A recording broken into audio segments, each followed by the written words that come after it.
people have gone to prison for the Clintons and clammed up, won't talk.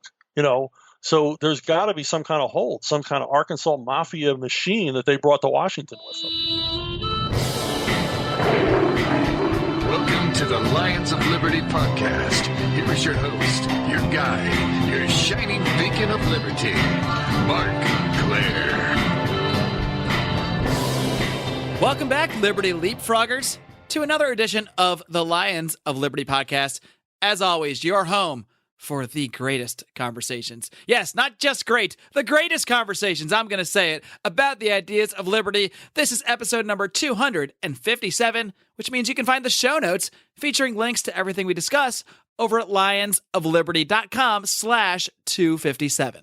Today we are sponsored by Health Excellence Select, and guys, with the open enrollment period coming up, many of you have major health care decisions to make. We want to help make it a little bit easier on you, so why not check out a great free market alternative to your standard Obamacare insurance by heading over to lionsofliberty.com/health. My guest today is a comic book writer best known for his work on characters such as The Punisher and Batman in the 1990s. He co-created the character of Bane, infamously known for breaking Batman's back in a storyline recreated in Christopher Nolan's Batman trilogy of movies. His most recent work is the graphic novel adaptation of Peter Schweizer's book Clinton Cash, which breaks down all of the political machinations of Bill and Hillary Clinton in regards to the Clinton Foundation. I am pleased to welcome Mr. Chuck Dixon. Chuck, are you ready to roar? I am indeed ready to roar. All right. That's what we like to hear, Chuck. And we're going to get into your work on Clinton Cash, obviously, a bit later. That's something a lot of people in our audience are going to be interested in. But first, we're going to get a little nerdy because I grew up reading comic books in the 1990s. I was absolutely obsessed with Batman right at the time that you were writing that character. So I want to start by talking a little bit about your comic book career. And so how did you first become passionate about writing, and how did that lead you into a career in comic books? Well, I've always loved comics. Even before I could read, I would read comics, look at the pictures and everything else. So they've been with me literally as long as I can remember. And I've always been fascinated with the media, the ability to tell a story in a series of static pictures. It seems like such pure storytelling. And so from there, it was, just a matter of doggedly pursuing a career, going to interview after interview and submitting pitch after pitch, getting shot down over and over again. But I just simply didn't give up till, I got full-time professional work. How does that process work when you go from someone who's never had a comic book published, do you just kind of write scripts on your own and send them off to people? Do you write pitches? Are you basically just pounding on doors? I mean, how do you actually break through? I imagine it can't be easy.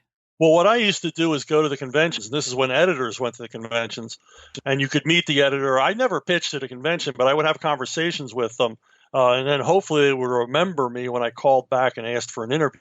They'd grant the interview, and that's when I would pitch. And that's when they would, crush my dreams. And I would go home and lick my wounds and then come back 6 months later and try it all over again. So it's really just about being persistent, just like any other line in work. You got to network, you got to meet people, you got to get them remembering your face and your name. And eventually, when that opportunity does come up, you're kind of maybe on the tip of their minds.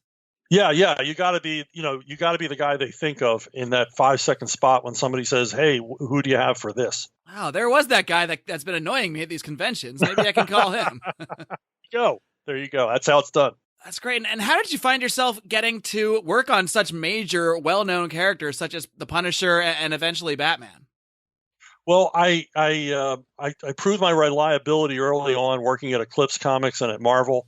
I had developed a group of editors who had faith in me, and they helped me build my reputation by spreading the word. This guy's reliable, and he's flexible, and he's easy to work with. And the Punisher I campaigned hard for. I went out, I kind of got Mike Barron mad at a few times because I kept trying to take his job away from him. But I kept pitching to the editor of Punisher until finally he let me have some issues. Batman was another story. Denny O'Neil, the editor on Batman, just sort of reached out of the cold for me. He had read my work on another title and wanted to see what I would do with Robin the Boy Wonder, and brought me on for a miniseries, and I just didn't go away for 11 years. And next thing you know, you find yourself wrapped up in what became really one of the biggest Batman storylines, I think at this point we can say, of all time, when introducing the character of Bane and the breaking of Batman's back and taking him essentially off the shelf for a year or so. So how did that idea come up? Was that something you were involved in the creation of, or did that come from above, from DC editorial? How did that whole thing come together? Because that's right when I started reading comic books. Right when I started reading, suddenly you see Superman die and you see Batman back break, and you're just thinking, what everything I thought I knew about comics has now changed. Well, Denny came up with the framework for Nightfall, and that's the stunt in which Batman, got his spine injured to the point where he couldn't be Batman, and Bruce Wayne could no longer be Batman, would be out of action for a year or more.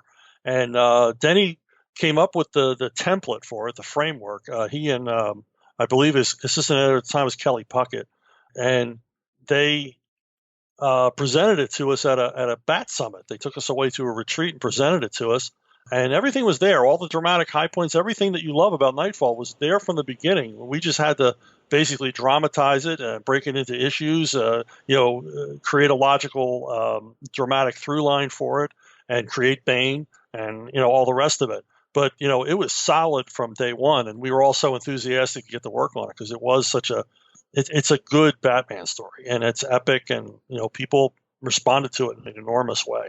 Yeah, and nowadays it seems like, Batman didn't die, but nowadays it seems like major events happen with characters all the time, and they're so forgettable. You get a character dying one week, he's back the next week. It's a big hype machine, but this was actually a well-built, well-thought-out storyline. I don't feel that this was done just simply for the hype and shock of breaking Batman's back. Obviously, that was kind of the hook, but there was a very well-crafted story in there, and I remember it very distinctly, because this is right when I was starting to read comic books, and right when I really started to get obsessed with it. And I was just enthralled by that whole idea. The idea that Batman could be physically taken out of action, but the idea of Batman can continue. And it's really shows you that this character of Batman is about more than just one person. It's about an idea. Really, it's about the idea of justice.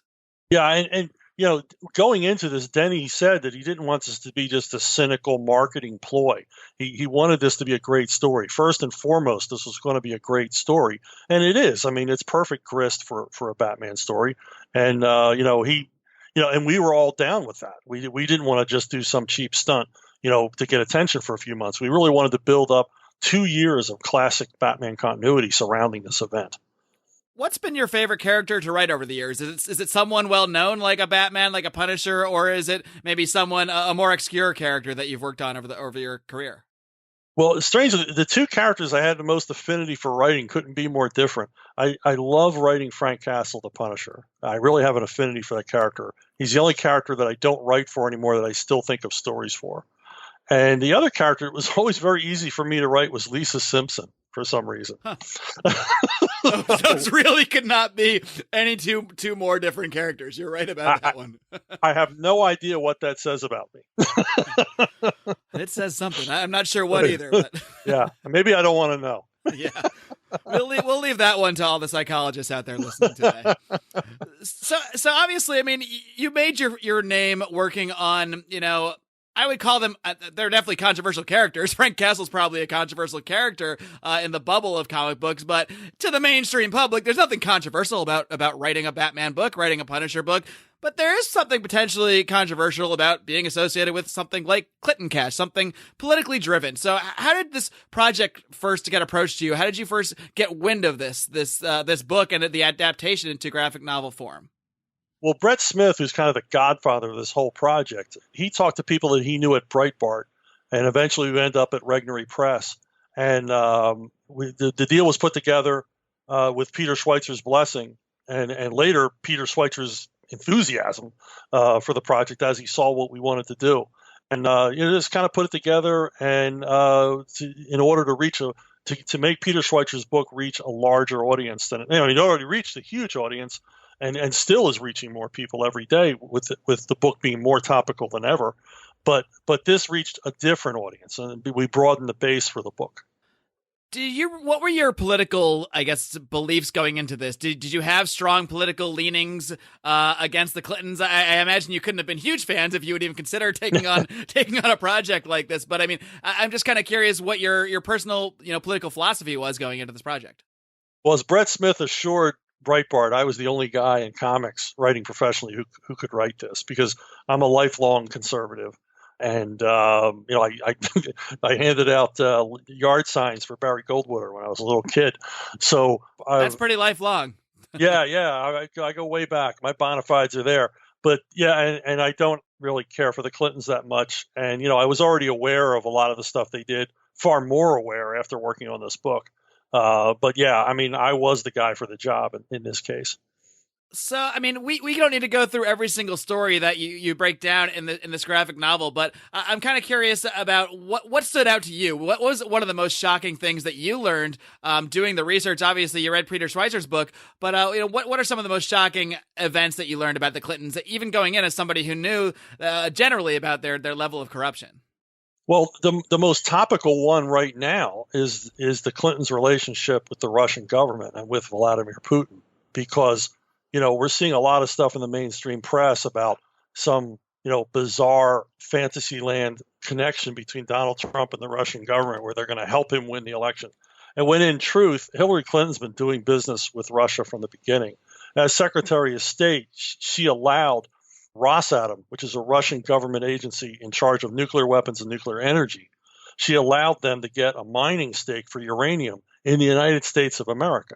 So we have a Russian government agency digging up, a mineral that can be weaponized for nuclear weapons inside of our borders. And this is not really a private company. It is a company, but it's a company directly operated by the Russian government, correct? Yeah, it's a Russian government agency. And in exchange for this, the Clinton Foundation was given their biggest payout, $145 million, by a Canadian mining consortium who gave it to them as basically a reward, because Rosatom bought out all of the uranium mining concerns in North America for share price plus $1 per share. So, people were made even richer overnight by this deal and rewarded the Clintons in turn. And of course, lots of speaking engagements for Bill Clinton in Canada and Russia. So you say a figure like that, like $145 million. Can you break down a little bit how some kind of, I guess you can't really call it anything else besides a bribe. How does a sum of money that large get transferred over to the Clintons and legally, I guess, or maybe it's not legal, but I mean, how does this kind of thing happen? We're in a current political climate where there's outrage over the idea of anyone donating. I think our campaign limits as individuals are something like $2,500, the most we're allowed to give to a political candidate. So how does a sort of a payoff like this just go through at the level of that $145 million? Seems an awful lot bigger than what the average citizen is allowed to send to a politician. Yeah, even broken down into increments from the various companies in the consortium, it's still enormous checks. I mean, it's 6 and 8 figure checks. How is it done legally? It isn't done legally. The Clintons promised the American people when Hillary became Secretary of State, and they promised Barack Obama personally that they would disclose any foreign donations to the Clinton Foundation.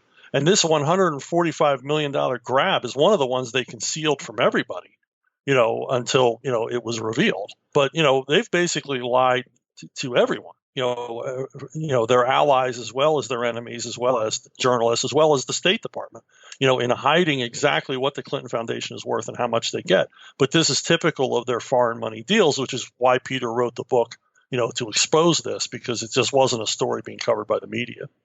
To me, it seems like the biggest way the Clintons, at least how they take direct payments, are through speeches, because those are technically, I believe, unrelated to the foundation. It's just Bill Clinton gets hired to do a speech. It just happens to be a speech put on by some foreign government or some company who's made some deal with the Clinton Foundation, or that has gotten access through Secretary Clinton at the time that she was Secretary of State. So, would you say that's the primary way the Clintons take personal income, through all these sort of deals that they're making?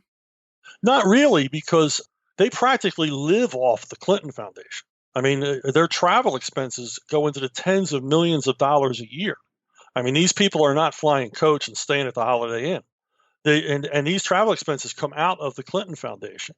Also, there's 350 or more full-time employees of the Clinton Foundation who basically are all personal assistants for the Clintons. They work at the bidding of the Clintons. So the Clintons have a staff, travel expenses, and who knows what else paid for through funds that end up in the Clinton Foundation. They soak up a lot of money. There's a lot of overhead there. So essentially, they can use this foundation as their source of income. Maybe they're not taking a direct check from it, but when they're going around the world, every single expense comes from some element of that foundation. Yeah, let's face it, they don't have to worry about money. No, I think okay. Yeah. When they call for pizza, they don't have to worry about how many toppings they can put on it. The money's there, so it's a slush fund for them that they can use, and they can say, well, we were on Clinton Global Initiative business or Clinton Foundation business, and we hired that private jet to fly us to that 5-star resort. Another really fascinating story that I found in this graphic novel was their relation to India and the nuclear weapons in India. I mean, back in the 90s, I believe it was India developed nuclear weapons against the nuclear non-proliferation treaty, which they were not a part of. And obviously, other governments like the United States were outraged. But over time, over the last 10 years or so, that outrage has turned into essentially cooperation, and the Clintons were a big part of that. So can you kind of briefly break down how some of that went down? Well, Hillary Clinton, with her hippie college bona fides way back, was no nukes against any kind of proliferation, against any kind of increase in nuclear weapons around the world. Of course, that's her, as we know, she has a public and a private position. That was her public position. In private, she was willing to play ball with, Indian, multimillionaires and billionaires working for the Indian government to provide waivers to allow the Indian government to develop, more nuclear weapons. So India has 40 more nuclear missiles, intercontinental ballistic missiles today than they did before Hillary Clinton was Secretary of State. So all of this was waived. And in a lot of cases, the money was pass-throughs from these private citizens in India to the Clintons. I mean, one guy gave the Clinton Foundation $5 million, which it turned out was his entire net worth. Yeah, that's that Chatwal character. I'm not sure how to pronounce it. Chatwal. And that, I really found that really interesting, because this is a guy who ended up schmoozing with the Clintons, basically became one of their close associates. He's also connected with the Indian government. And the question needs to be arise there. He gave them $5 million. That was his entire net worth. The guy's not homeless right now. So where did all that money come from? You have to wonder. Exactly. Yeah, it's all very shady. And he was really cozy with them. I mean, he visited them in Chappaqua. He was at Chelsea's wedding. He had Bill over to India for all kinds of events. So, they were really chummy, and in the end of it, we end up with an imbalance of power once again in that region. What's really interesting about this guy, too, is he actually came under investigation, and he actually pled guilty for bribing. And the bribe that he pled guilty to was to the Clinton Foundation. Yes. Which is just mind-blowing. So there's actual court evidence that the Clinton Foundation took a bribe, but there's no actual prosecution about them for that. There's only the prosecution against this one guy. Yeah. It's like it's always one-sided. People will go to jail for dealing with the Clintons, but the Clintons never go to jail for being a part of the same deal. I'm not sure how that works, except I go back to what Al Gore said when he got caught taking envelopes of money from Buddhist nuns. He said, there's no controlling legal authority. In other words, I broke the law, but there's nobody with the cojones to do anything about it. Right. Because who knows? The Clinton body count, it's a Google term for a reason. Well, they left the White House with FBI files on probably everybody in Washington. So, everybody's got something to hide, I guess. Do you think that is really the key to the Clintons' power? Because when you see everything that's out there about these people, I mean, you can pick any angle to go off of. You can look at Bill Clinton and his sexual assault allegations and how Hillary treated people then. You can look at this very obvious corruption within the Clinton Foundation. I mean, you guys only scratch the surface in Clinton Cash, or at least in the graphic novel. I mean, I know there's so much out there about this, and even more coming out to this day when it comes to WikiLeaks. So, I mean, how does a couple like this maintain such power? Is it just become to the amount of information they have on other people, to their connections to people at high levels in the government? I mean, it's incredible to me how people so transparently corrupt can maintain such power, but not only such power, such reverence. I mean, the media continues to heap praise upon these people as if they are some of the most revered figures in American history, and sadly, they are some of the most revered figures, at least in modern history. Well, what astounds me about the Clintons, I think more than anything else, they've been doing this stuff for decades. I mean, and there's never been a John Dean. There's never been anyone to step forward and say, hey, this is really rotten. The closest we get is Dick Morris. And there's nobody's ever blown the whistle on them. And I think this is a combination of fear. They'll ruin you. They'll go out of their way to ruin you, and also reward. If you're loyal to the Clintons, they'll make you wealthy. How many ex-Clinton administration people ended up at Fannie Mae and Freddie Mac and walked away with tens of millions of dollars in bonuses? And what a great job they did, right? But they walked away with, rewards basically for their loyalty. And people have gone to prison for the Clintons and clammed up, won't talk. So there's got to be some kind of hold, some kind of Arkansas mafia machine that they brought to Washington with them. So basically, the Clintons have some really big carrots that they dangle, some big, juicy, succulent carrots out there for people that are on their side, and some big, scary-looking sticks that they're waving at anybody that might kind of turn their back on them. Yeah, it's run like The Sopranos. Well, Chuck, something else that's currently run like The Sopranos is our healthcare system. So I need to take just a quick minute out to tell our listeners about a great alternative from our friends at Health Excellence Select. I'm a freelancer and I purchased my own health insurance, and I was hit by some serious sticker shock after the implementation of Obamacare. My premiums and deductibles were skyrocketing. And as someone who keeps myself pretty healthy, I knew that I was getting a raw deal for a product I simply didn't want. This caused me to seek an alternative, and I found an amazing alternative in the form of health sharing, a killer concept where healthy individuals agree to share their medical costs. That's right, it's a voluntary free market system for paying for your health care that also, thanks to an exemption, covers the Obamacare mandate. Our friends at Health Excellence Select have kicked it up a notch by creating a full service package to handle all of your health care needs. Trust me, I'm not just a proponent of health sharing, I'm also a client. This has been one of the greatest things I've ever done to leave the Obamacare system in favor of what our friends at Health Excellence Select are doing. To learn more, head over to lionsofliberty.com/health. And don't hesitate to give my man Jeff Cantor a call at 440-283-6849. Be sure to mention Lions of Liberty.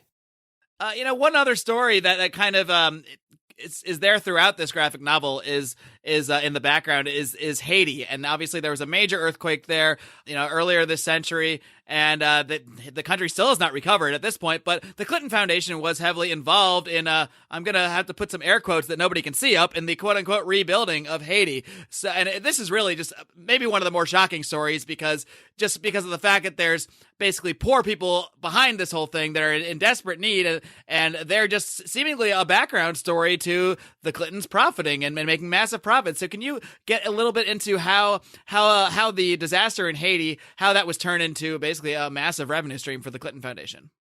Well, when the earthquake occurred, State Department officials, sent messages back to Hillary Clinton at the State Department saying that it was quote unquote a gold mine and quote unquote the Super Bowl of disasters. In other words, there was cash to be made. Isn't that just sick that people look at human disasters, at something that caused the deaths of tens of thousands of people, and that's just at the initial event, not even thinking about the sanitation breakdown and how many people might die of disease and starvation and thirst afterwards, and all these people are seeing is cash. Yeah, and the devastation to Haiti as a country, to its people and its economy, is going to last for decades from this crowd showing up. She immediately appointed Bill Clinton special envoy to Haiti, and he was the de facto president of Haiti for years because he had the money. He had more money to lay out than the Haitian government, and part of it was private money, but most of it was taxpayer money through USAID, through the State Department. And they did things like they built a garment factory for a South Korean garment company, with taxpayer dollars and tax breaks. And then this company was supposed to provide, tens of thousands of jobs. They provided perhaps 3,000. They were supposed to build housing. They didn't. They shipped a lot of the trailers that made people sick during Katrina. They shipped them down to Haiti, and it made people sick again. Wait, even after they knew those trailers got people sick in Katrina, they sent them to Haiti. Yeah. It's like, hey, it's good enough for Haitians. What are they going to do? Complain? And Wow. Seriously, the Haitian people have no voice in this. But they did other things that were devastating the economy. Like they brought in free water, which that sounds wonderful. We're going to bring you free, fresh water. But they killed what little bit of the economy in Haiti existed for companies inside Haiti, owned by Haitians, run by Haitians, that provided fresh water to the public. when that fresh water was no longer provided, those freshwater companies, private freshwater companies, were already out of business. They had gone bankrupt. The same thing for eggs, chicken, vegetables, things like that. The fragile economy of Haiti, made even more fragile by the earthquake, was crushed by charitable donations. Another one, which is really egregious, is Bill Clinton promised to make Haiti the first wireless nation, which, okay, that's a worthy effort. And they gave free cell phones to Haitian citizens. The problem is the minutes weren't free. The service is not free. Wow. And for that, he got his buddy Dennis O'Brien in Ireland, a telecom billionaire. He got him involved. So Dennis O'Brien has a monopoly over all digital communication in Haiti, which, yes, it's nickels and dimes. It's a poor country. But in the aggregate, it's worth billions over the years. And this was all done in the interest of helping the Haitians, but really they helped themselves. Wow. And Chuck, none of what we're talking about right now sounds funny. It sounds humorous, because it's really not. It really, a lot of this is, especially in regards to what's happened to people in Haiti.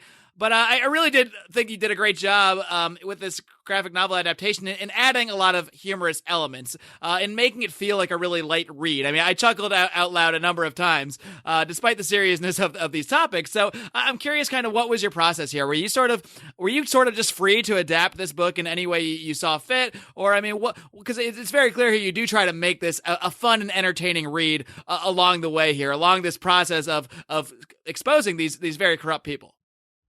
Well, reading the book, it reads like a detective story or a mystery story or a spy story.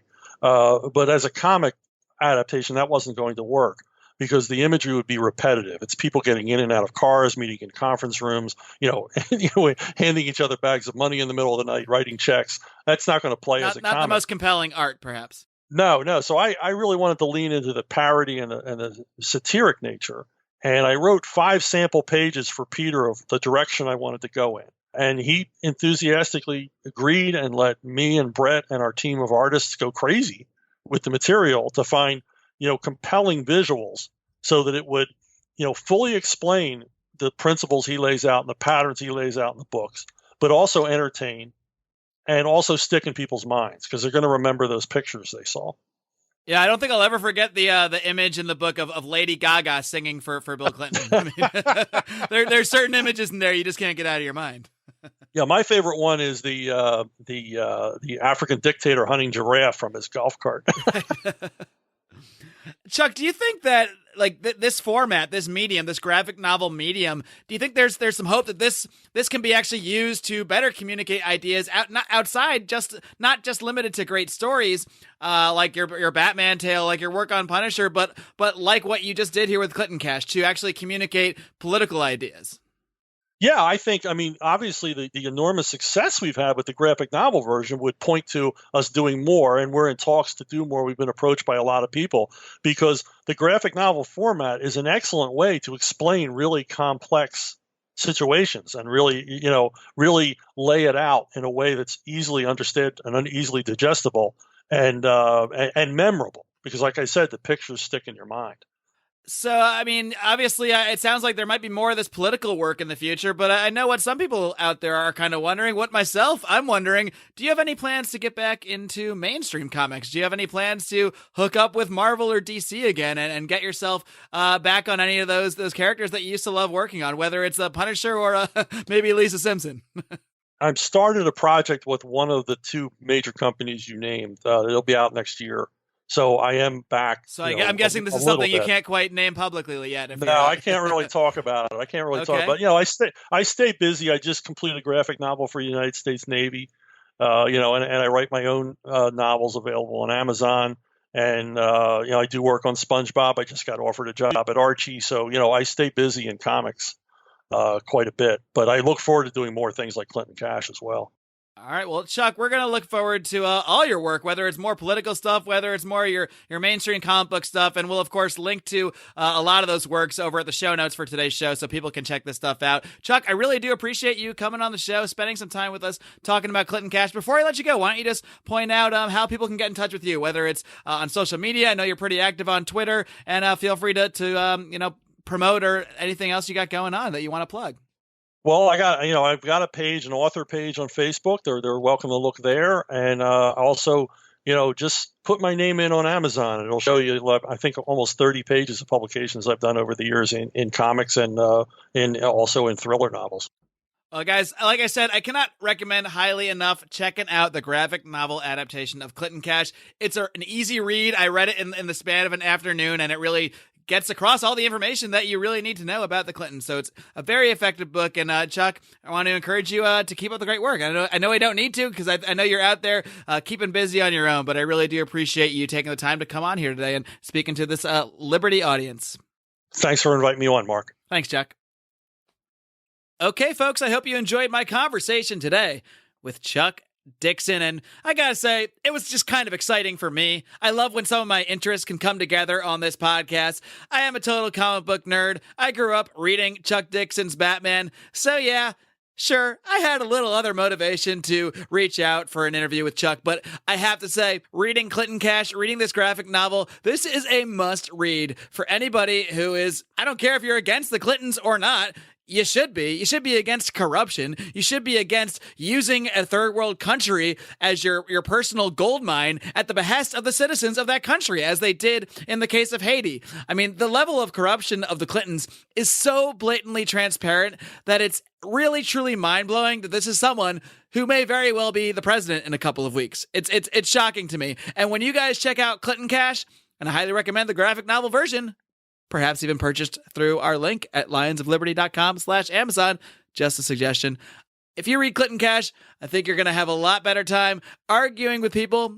Not that it needs to be an argument. It could just be a conversation about the Clintons, about the level of corruption. Even if this person is who becomes the president, I don't think the alternatives are much better. At least this way, we can hold her feet to the fire. And maybe she won't be able to get away with as much in office if more people are made aware of this stuff. Something else I hope you guys can help people become more aware of is this very podcast. If you are a fan of this program, the best way to help us out is to share this thing with a friend. Especially episodes like this, where we don't get too deep into the nitty-gritty of the philosophy. I feel like an interview like this with Chuck Dixon is something you could send to your Republican father, for example, who might already have some ideas about the Clintons before they listen to this interview. It might not blow their mind away, but they might say, hey, these Liberty guys, well, they're against the Clintons. Maybe I should keep listening to what they got to say. You never know how people are going to find their way towards the ideas of liberty.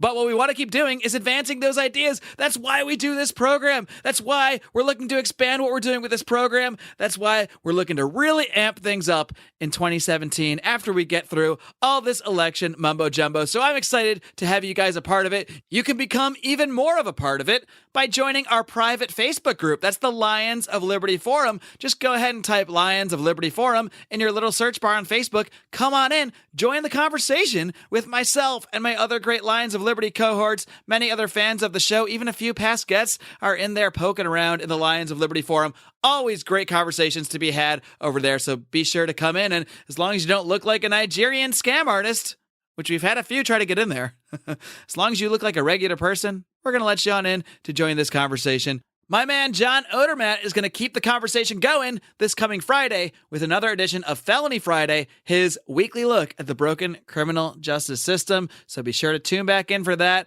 And until next time, kids, live long